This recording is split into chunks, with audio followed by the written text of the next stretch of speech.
안녕하세요. 한류의 신과 해외 반응을 소개하는 한류 클래스 TV입니다. 오늘은 쌍문동 골목길이 대륙을 삼키다, 응답하라 1988 중국 내 무한 신드롬과 한한령의 도화선이 된 나비 효과란 주제로 이야기해보고 이 레전드 K-드라마에 여전히 열광하는 중국 반응까지 살펴보겠습니다. 한국 드라마 응답하라 1988은 중국 최대 리뷰 플랫폼 더우반에서 평점 9.7점을 유지하며 역대 드라마 1위 자리를 수년째 굳건히 지키고 있습니다. 한류 스타나 화려한 패션 없이도 대륙의 마음을 훔친 이 작품은 후퉁 문화와 완벽히 맞닿은 정서로 중국의 국민 드라마로 등극했습니다. 그러나 역설적이게도 이 압도적인 문화적 영향력은 중국 방송계에 무분별한 표절작 양산을 유도했고, 위기감을 느낀 중국 당국이 한국 콘텐츠에 빗장을 걸어 잠근 한한령의 실질적 시초이자 도화선이 되었다는 현지 언론과 전문가들의 심층 분석이 잇따르고 있습니다. 중국 언론 및 미디어 평론가들의 시각을 바탕으로 응답하라 1988이 대륙에 남긴 거대한 발자취를 다각도로 재조명합니다. 중국 문화평론 매체들과 시청자들이 응답하라 1988에 아낌없이 찬사를 보내는 핵심 요인은 정서적 동질감입니다. 드라마의 배경인 1988년 서울 쌍문동 골목길은 중국인들에게 단순한 한국의 과거가 아닌 자신들이 격동의 시기를 거치며 잃어버린 후퉁의 이웃사촌 문화를 고스란히 상기시켰습니다. 첫째, 반찬을 나누는 정의 복원. 이래서 각 가정의 아이들이 서로의 집으로 음식을 나르는 장면은 과거 중국의 사파번이나 평방 밀집 지역에서 흔히 볼 수 있었던 일상입니다. 둘째, 보편적인 가족애와 부모의 무게. 아빠도 아빠가 처음이라 미안하다와 같은 명대사는 중국 소셜미디어 웨이보에서 수백만 번 공유되며 대륙의 심금을 울렸습니다. 유교적 가치관을 공유하는 한중 양국의 특성상 묵직하면서도 서툰 아버지의 사랑과 자식을 위해 헌신하는 어머니의 모습은 국경을 넘어 완전한 공감대를 형성했습니다.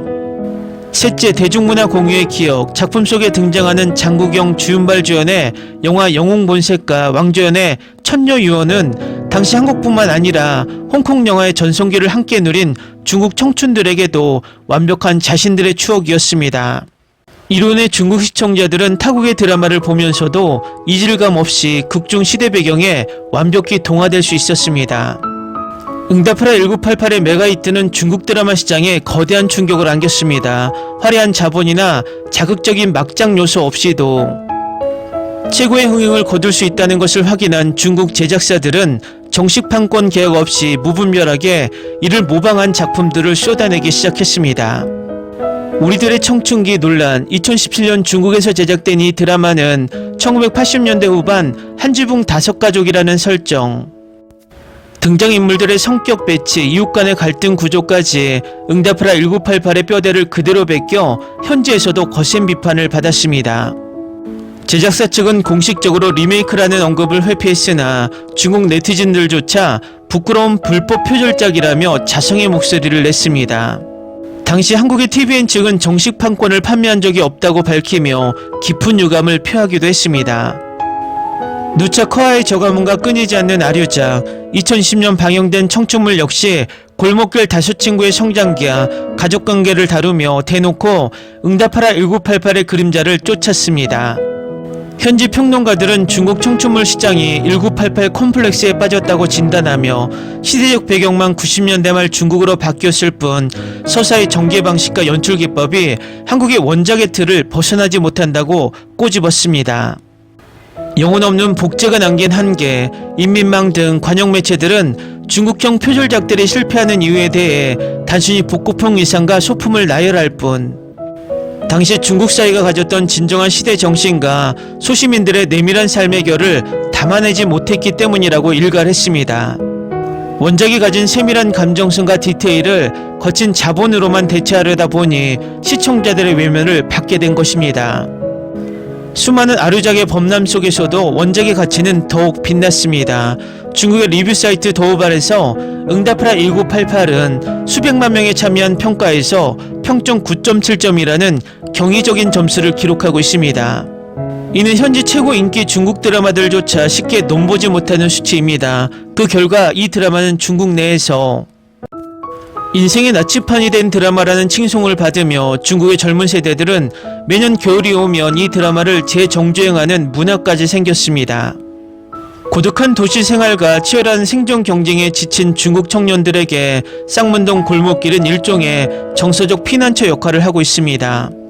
입체적인 캐릭터와 세심한 연출로 주인공 덕선과 택, 정한의 삼각 로맨스뿐만 아니라 보라의 학생운동, 선우의 효심, 동룡의 성장 등 버릴 것 없는 모든 캐릭터의 서사가 완벽한 균형을 이룬다는 평가입니다. 중국 평론가들은 신은호 PD의 세밀한 소품 배치와 복선, 이우정 작가의 촘촘한 극복 능력을 중국 드라마계가 반드시 배워야 할 표본으로 제시하고 있습니다.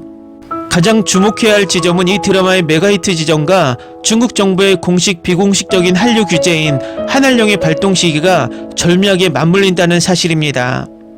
외부적으로는 2016년 한국의 사드 배치가 한한령의 직접적 원인으로 꼽히지만 중국 내부의 미디어 거버넌스 시각에서는 응답하라 1988가 태양의 후예 등이 대륙의 안방극장을 완전히 장악하자 중국 당국이 느낀 문화적 위기감과 이데올로기적 통제 필요성이 임계점에 달했다는 분석이 지배적입니다. 이 사상적 영향력에 대한 두려움은 응답하라 1988은 단순한 오락물이 아니었습니다. 드라마 속에는 1980년대 한국의 민주화 운동과 소시민들의 연대, 국가의 통제를 넘어서는 이웃 간의 자발적 공동체 의식이 깊게 녹아 있습니다. 중국 당국의 입장에서 이처럼 고도의 서사적 완성도를 가진 한국 드라마가 중국인들에게 민주화 기점의 역사와 자유로운 시민의식을 친근하게 전달하는 것은 이데올로기 통제 측면에서 큰 부담으로 작용했을 가능성이 큽니다. 2016년 전후로 아이치와 텐센트 등 중국 대형 OTT 플랫폼들이 한국 드라마 판권을 사들이기 위해 천문학적인 자금을 쏟아부었습니다. 응답하라 1988은 독점 스트리밍 시작 한 달 만에 2억 뷰를 돌파하며 플랫폼의 성장을 견인했습니다. 중국 정부는 자국 자본이 한국 문화 산업에 하청 기재화되는 것을 막고 안방극장의 주도권을 회복하기 위해 전격적으로 한류 차단 조치, 즉 한한령이라는 초강수를 두게 되었다는 것이 중론입니다. 다음은 응답하라 1988에 여전히 열광하며 자괴감에 빠진 중국 시청자 반응입니다. 한국 드라마는 1988년 서울의 골목을 보며 한 번도 가본 적 없는 나를 울게 만드는데 우리 국산 드라마는 내가 빤히 살아온 90년대 중국을 배경으로 하면서도 소품부터 연출까지 온통 가짜티가 나서 몰입이 안 된다. 왜 한국인들이 만든 과거가 우리가 만든 우리의 과거보다 더 진실하게 느껴지는지 자괴감이 든다. 우리 제작사들은 시청자의 진짜 추억을 연구하는 게 아니라 그저 돈 벌기 위한 세트장만 짓고 있다. 응답하라 1988을 볼 때마다 가슴이 먹먹하면서도 한편으로는 화가 치밀어 오른다. 우리 드라마파는 언제쯤 자본의 노예에서 벗어나 이런 사람 냄새 나는 명작을 만들어낼 수 있을까? 매번 대형 스타를 쓰고 수억 위안을 쏟아부었다고 광고하지만 정작 알맹이는 없고 팬들의 돈을 갈취하려는 쓰레기 같은 드라마만 양산되는 현실이 부끄럽다. 이 드라마는 출생의 비밀, 재벌가의 음모, 자극적인 불륜이 단 하나도 없는데도 매화 시청자를 미치게 만든다. 반면 중국 드라마는 평범한 이웃이나 가족을 다룬다고 해놓고 결국 부모 세대 갈등, 재산 싸움, 며느리와 시어머니의 피 터지는 막장 싸움으로 빠진다. 자극적인 양념이 없으면 서사 자체를 전개하지 못하는 중국 작가들의 역량 부족을 뼈저리게 느낀다. 솔직히 중국 작가들이 능력이 없어서 안 만드는 게 아니라 조금만 현실적인 사회 문제를 다루려 해도 검열해서 다 잘려나가기 때문 아닐까? 응답하라 1988에서는 대학생 시위나 시대적 아픔이 자연스럽게 녹아있는데 우리 드라마에서 그런 걸 시도했다간 방영조차 못한다. 사상적 검열 속에서 안전한 환타지나 로맨스만 찍어대니 이런 깊이 있는 생활극이 나올 수가 없다. 성동일이 덕선이에게 아빠도 아빠가 처음이라 미안하다고 말할 때 대성통곡했다. 중국 드라마 속 부모들은 왜 항상 자식에게 무조건적인 희생을 강요하는 가부장적인 괴물로 나오거나 아니면 끝없이 잔소리만 하는 평면적인 캐릭터로만 소모되는지 모르겠다. 인간적인 약점과 깊은 사랑을 동시에 가진 입체적인 부모의 모습을 우리 드라마에서도 보고 싶다. 우리들의 청춘기나 다른 아류작들을 보면서 중국인으로서 정말 쥐구멍에라도 숨고 싶었다. 정식 리메이크 판권을 살 돈이 없는 것도 아니면서 왜 슬그머니 설정과 구도를 베껴서 중국판 1988이라고 언론 플레이를 하는지 모르겠다. 한국 원작 팬들이 전 세계에서 비웃는 소리가 들리는 것 같아 자존심이 너무 상한다. 중국에서 응답하라 1988 스타일을 표절한 청춘물들을 보면 한결같이 겉모습만 흉내낸 동시효빈이다. 다섯 친구가 모여 살고 골목길이 등장하는 형식은 똑같은데 그 안을 채우는 감정의 디테일과 대사의 깊이는 처참할 정도로 얕다. 영어를 복제할 능력은 없으면서도 돈이 되든 포맷맛 홀린 듯 베껴대는 제작사들이 한심하다. 요즘 나오는 중국의 모든 복고풍 청춘 드라마는 응답하라 1988의 거대한 그늘 아래 갇혀있다. 조금만 인기를 끌면 여지없이 중국판 1988이라는 수식어가 붙는데 정작 뚜껑을 열어보면 원작의 발끝만도 못한 조잡한 모조품일 뿐이다. 우리만의 독창적인 서사를 구축하지 못하고 언제까지 한국 드라마의 연출 방식을 훔쳐와 연명할 것인가. 더반해서 중국 표절작들의 평점이 처참하게 박살나는 걸 보면 사필 규정이라는 생각이 든다. 시청자들의 눈이 원작 덕분에 한껏 높아졌는데 제작사들은 여전히 시청자들을 바보로 알고 대충 베껴서 내놓으면 봐줄 줄 안다.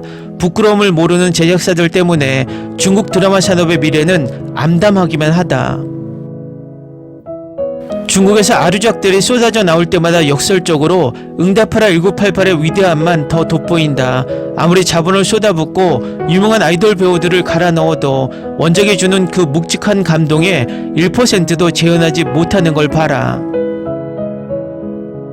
복제 기술은 세계 최고일지 몰라도 문화적 영혼을 만들어내는 능력은 한국이 한참 뒤처져 있음을 인정할 수밖에 없다. 이 드라마는 주인공 삼각관계뿐만 아니라 동룡이, 정봉이 형, 심지어 동네 아줌마 3명의 수다까지 모든 순간이 반짝인다. 반면 우리 드라마는 남녀 주인공의 로맨스에만 모든 분량을 몰아주고 조연들은 그저 주인공들을 돋보이게 하거나 갈등을 유발하는 도구로만 쓰인다. 주연 한 명 한 명에게 생명을 불어넣는 한국 작가들의 섬세함이 눈물겹게 부럽다. 매화마다 등장하는 라디오 방송, 흘러나오는 음악, 벽에 붙은 포스터 하나까지 완벽하게 계산된 연출에 소름이 돋았다. 중국 드라마를 보면 80년대라고 해놓고 2000년대 물건이 튀어나오거나 소품들이 너무 새 것 같아서 몰입이 깨지는 경우가 허다하다. 디테일을 대하는 한국 제작진의 장인 정신과 우리 제작진의 대충대충 정신의 차이가 이 격차를 만들었다. 중국 최대 리뷰 사이트에서 수년째 부동의 1위 자리를 한국 드라마가 차지하고 있다는 사실 자체가 중국 미디어의 수치다. 우리 시청자들은 자국 드라마에 실망할 때마다 이 작품을 찾아와 마음을 치유하고 평점을 누른다. 대륙의 수많은 감독과 제작자들은 이 9.7점이라는 숫자를 보며 진심으로 반성하고 부끄러워해야 한다. 한알령으로 한국 드라마를 공식적으로 못 보게 막으면 뭐하나. 사람들은 우회해서라도 다 찾아보고 평점 1위를 주는데 정부가 문화 안보나 주권을 외치며 규제하기 전에 왜 중국인들이 자국 드라마를 버리고 한국 드라마에 열광하는지 본질을 봐야 한다. 차단과 봉쇄로는 절대로 웰메이드 컨텐츠가 가진 소프트 파워를 이길 수 없다. 댓글 반영 잘 보셨나요? 중국 정부가 한알령을 통해 한국 연예인의 출연을 금지하고 정식 수입 통로를 막았음에도 불구하고 중국 시청자들은 우회 경로를 통해서라도 K드라마를 끊임없이 소비해 왔습니다. 이는 정치적 장벽과 문화적 봉쇄 정책도 잘 만들어진 컨텐츠의 본질적인 감동과 가치는 결코 가둘 수 없음을 증명하는 가장 강력한 사례입니다. 응답하라 1988이 중국에서 뿜어낸 영향력은 한국 컨텐츠 산업에 시사하는 바가 큽니다. 언어와 제도가 다르고 정반대의 정치체제를 가진 국가라 할지라도 인간의 가장 근원적인 감정인 가족의 우정, 이웃 간의 정을 진정성 있게 다룬 웰메이드 작품은 시대를 초월해 전 세계인의 마음을 움직이는 강력한 소프트 파워가 된다는 점입니다. 중국 시장 내에서의 표절 논란과 정치적 규제라는 거친 파도 속에서도 여전히 대륙의 심장부에서 평점 1위의 왕자를 지키고 있는 쌍문동 골목길의 기적은 앞으로 K 콘텐츠가 나아가야 할 진정한 글로벌 표준이 무엇인지를 명확히 보여주고 있습니다. 재밌게 잘 보셨나요? 여러분의 구독, 좋아요, 댓글, 알림 설정은 영상 제작에 큰 힘이 됩니다. 이 영상을 보신 모든 분들 항상 대박 나시고 행복하시길 바랍니다.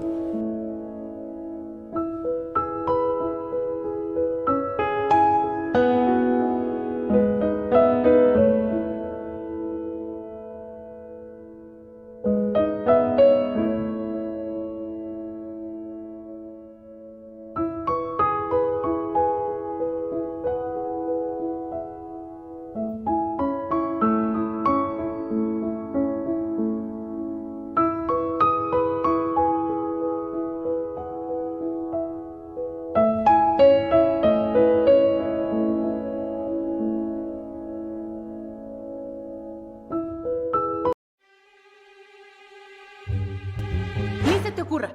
Olvida el ganso y los tomates. No hables de las ballenas. No es un acuario. No actúes como tonta. Que eras una genio. ¿Sí? No vayas a presumir, a la gente no le gusta eso. Y no digas cosas sin sentido. Y bueno, ¿terminamos? Hasta pronto. Abogada, tengo mucha curiosidad por conocerla.